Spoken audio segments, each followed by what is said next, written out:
येथे श्री महादेव नवरात्र मंडळाकडून आयोजित पाठांतर स्पर्धेत सुहाना मुल्ला व सोनाली रावत प्रथम।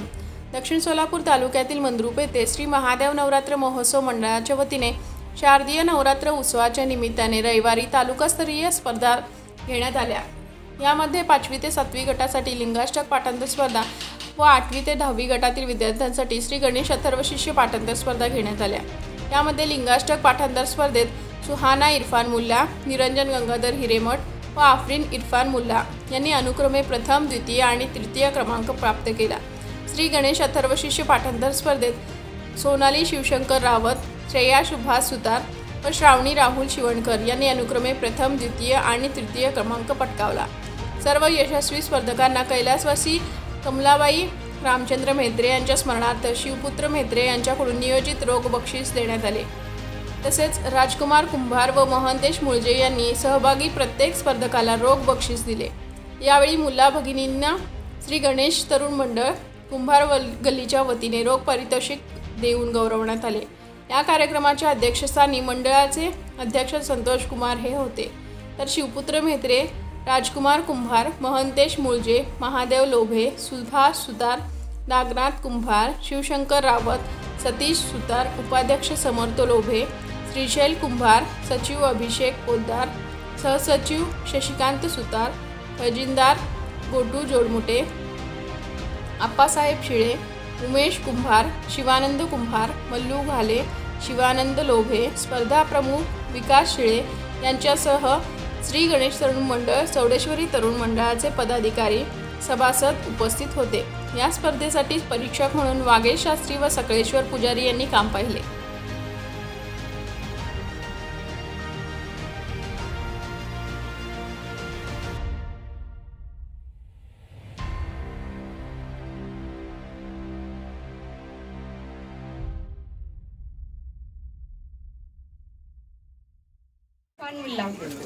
ब्रह्ममुरारी सुरार्चितलिङ्गं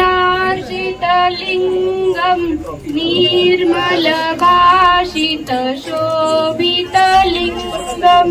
जन्मजदुःखविनाशकलिङ्गं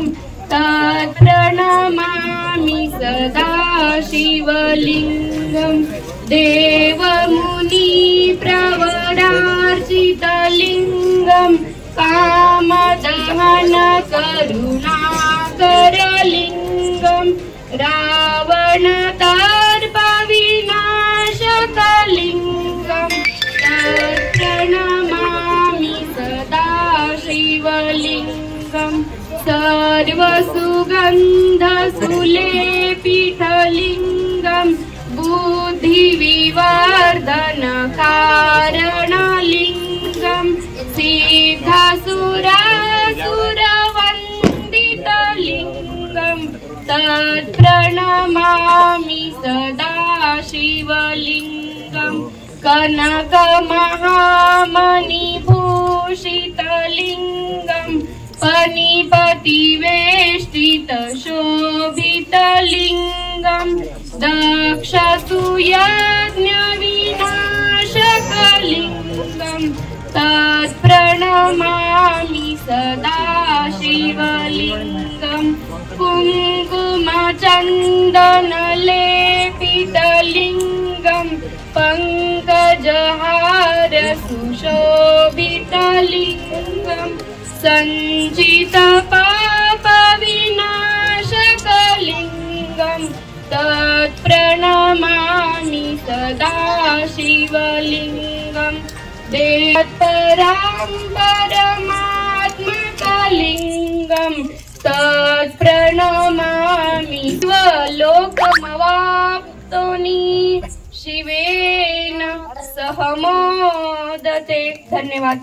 नाटकास प्रारंभ। ब्रह्ममुरारी सुरार्चितलिङ्गं निर्मलभाषित शोभितलिङ्गं जन्मजदुःखविनाशकलिङ्गं तत्प्रणमामि सदा शिवलिङ्गं देवमुनिप्रवरार्चितलिङ्गं कामदहन करुणाकरलिङ्गं रावणदर्पं दक्षकुयज्ञविनाशकलिङ्गं कनकमहामणिभूषितलिङ्गं फणिपतिवेष्टितशोभितलिङ्गं तत्प्रणमामि सदा शिवलिङ्गं कुङ्कुमचन्दनलेपितलिङ्गं पङ्कजहारशिशोभितलिङ्गं सञ्चितपापविनाशकलिङ्गं तत्प्रणमामि सदा शिवलिङ्गम् देवगणावलिसेवितलिङ्गं भावविवर्धनकारणलिङ्गं दिनकरकोटिप्रभाकरलिङ्गं तत्प्रणमामि सदा शिवलिङ्गम् अष्टदलोपरिवेष्टितलिङ्गं सर्वसमुद्भवकारणलिङ्गम् अष्टदरिद्रविनाशकलिङ्गं तत्प्रणमामि सदा शिवलिङ्गम् सुरगुरुसुरुवनपूजितलिङ्गं सुरुवनपुष्पसदाचितलिङ्गं परात्परं परमात्मकलिङ्गं तत्प्रणमामि सदा शिवलिङ्गम् लिङ्गाष्टकं निदं पुण्यं यः पठेत् शिवसन्निधौ शिवलोकमवाप्नोति शिवेन सह मोदते। धन्यवाद। नमस्कार, माझे नाव सुहाना इरफान मुल्ला। ब्रह्ममुरारी सुरार्चितलिङ्गं निर्मलभाषित शोभितलिङ्गं जन्मजदुःखविनाशकलिङ्गं तत्प्रणमामि सदा शिवलिङ्गं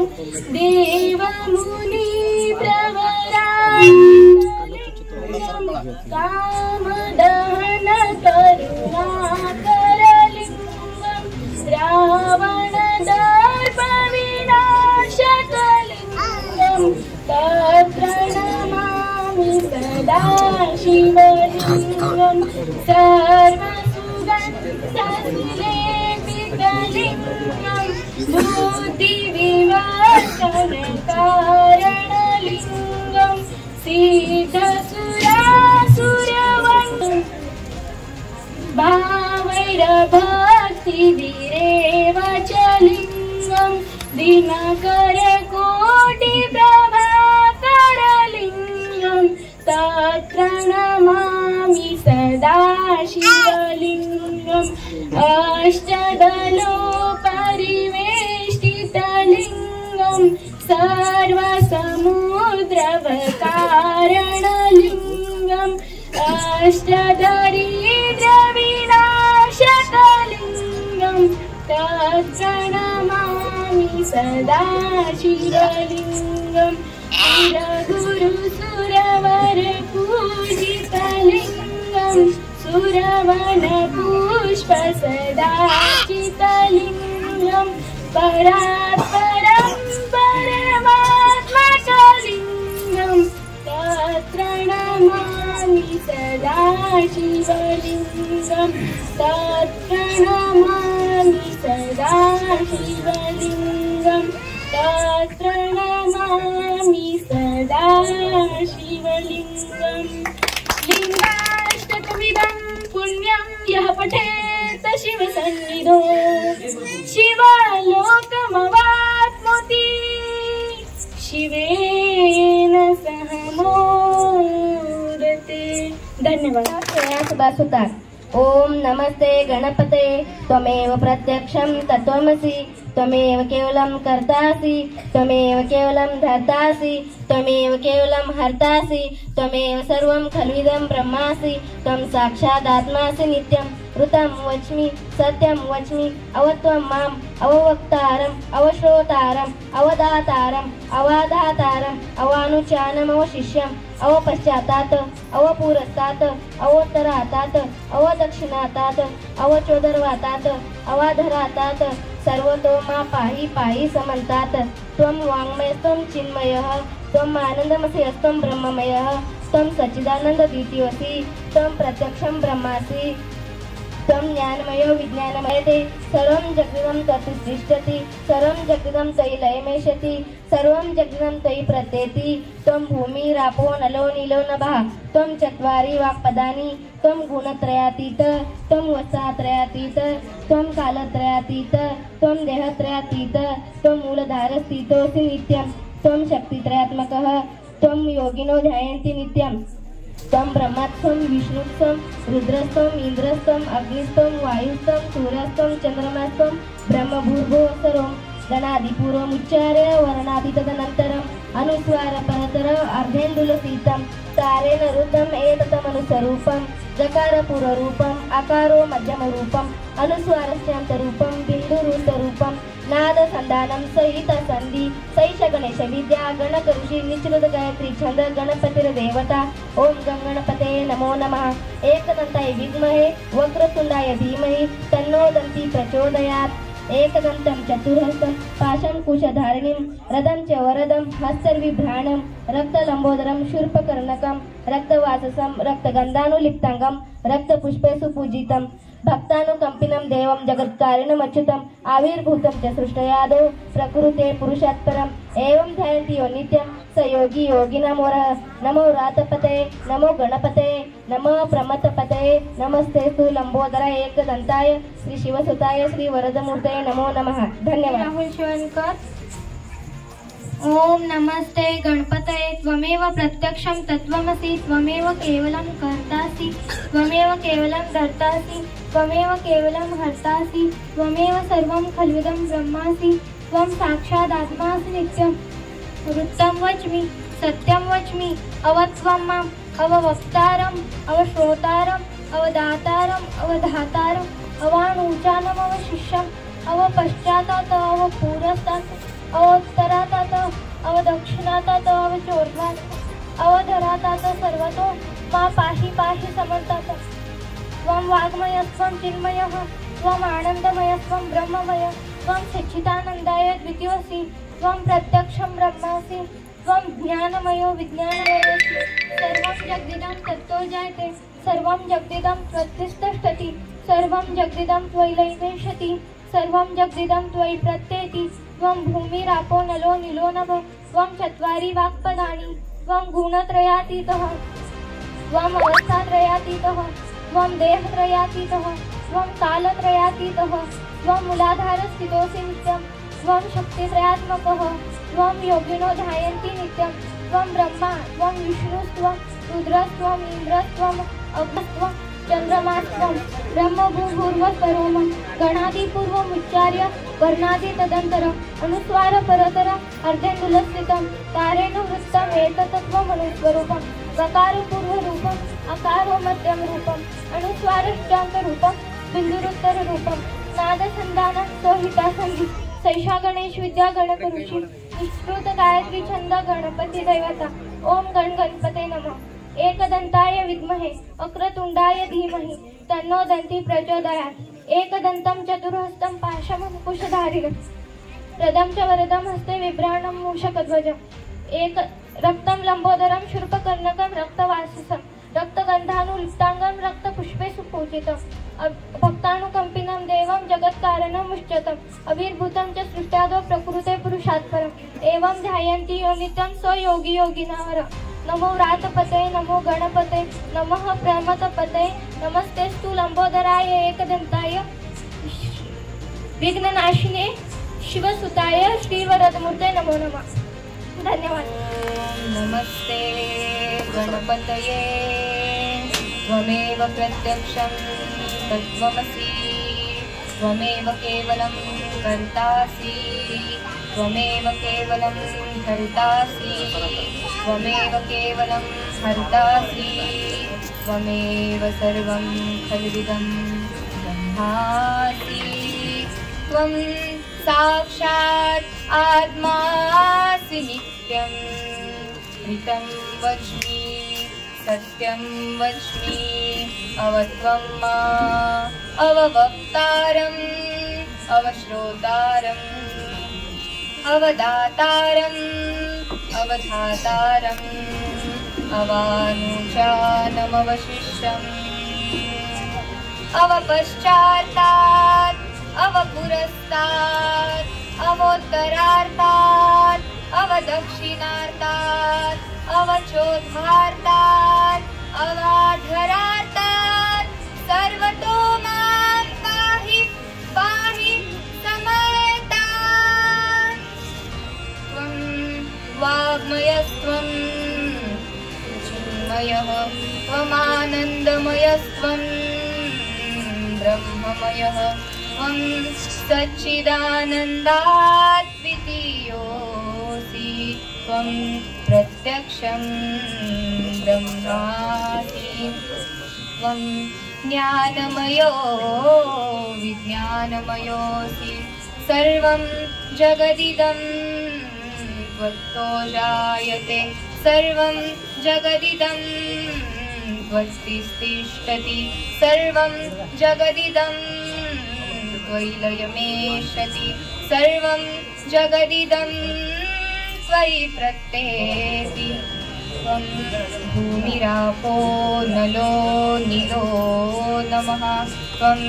चत्वारि वाक्पदानि त्वं गुणत्रयातीतः त्वम् अवस्थात्रयातीतः त्वं देहत्रयातीतः त्वं कालत्रयातीतः त्वं मूलाधारस्थितोऽसि नित्यं त्वं शक्तित्रयात्मकः त्वं योगिनो ध्यायन्ति नित्यं त्वं ब्रह्मा त्वं विष्णुस्त्वं रुद्रस्त्वं इन्द्रस्त्वं वायुस्त्वं सूर्यस्त्वं चन्द्रमास्त्वं ब्रह्मभूर्भुवस्वरो गणादिं पूर्वमुच्चार्य वर्णादिं तदनन्तरः अनुस्वारः परतरः अर्धेन्दुलसितं तारेण वृद्धम् एतत्तव मनुस्वरूपं गकार पूर्वरूपम् अकारो मध्यमरूपम् अनुस्वारश्चान्तरूपं बिन्दुरुत्तररूपं नादः सन्धानं सहिता सन्धिः सैषा गणेशविद्या गणकऋषिः निश्चृत्कायत्री छन्दः गणपतिर्देवता ॐ गं गणपतये नमः। एकदन्ताय विद्महे वक्रतुण्डाय धीमहि तन्नो दन्ती प्रचोदयात्। एकदन्तं चतुर्हस्तं पाशकम् अंकुशधारिणं हृदं च वरदं हस्ते बिभ्राणं मूषकध्वजम् रक्तगन्धानुलिप्ताङ्गं रक्तपुष्पे सुपूजितं भक्तानुकम्पिनं देवं जगत्कारणम् अच्युतम् आविर्भूतं च सृष्ट्यादौ प्रकृते पुरुषात्मरम् एवं ध्यायन्ति स योगी योगिनावरः। नमो व्रातपतये नमो गणपतये